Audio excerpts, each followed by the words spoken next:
yok.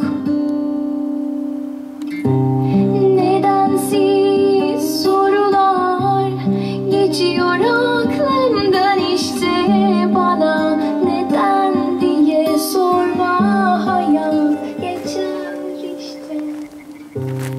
Ellerim boş, en çok buna üzüldüm. Yıllar geçti, ellerimde yok işte hiçbir şey. Yok,